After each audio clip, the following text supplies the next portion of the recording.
masti.in.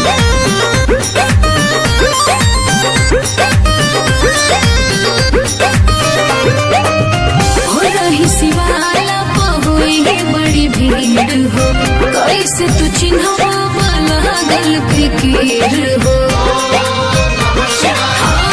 रही शिवाला पहुई बड़ी भीड़ हो कैसे तू चिन्हवा लागल फिकीर हो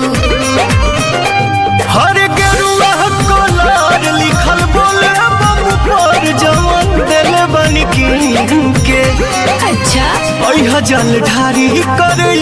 जान उहे वाला साड़ी पहिन के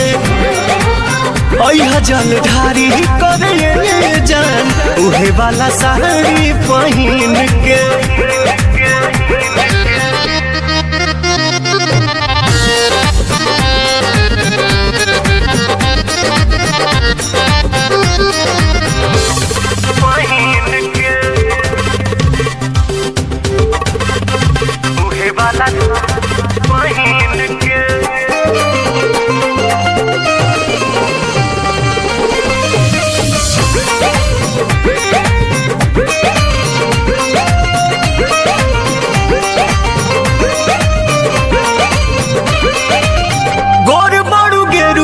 कलर तोहमे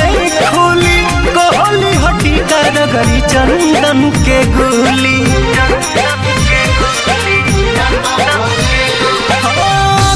बड़ू गेरुआ कलर तोहमे खोली कहली हटी गरी चंदन के गोली सावन महीना जब से चढ़ गइल बा भक्तिया भाव दिल में भर गइल बा मंदिर के फेरी तू लगई है बच बेरी अपना अमरी पगीन के जल ढारी करे जान उहे वाला साड़ी पहिन के अच्छा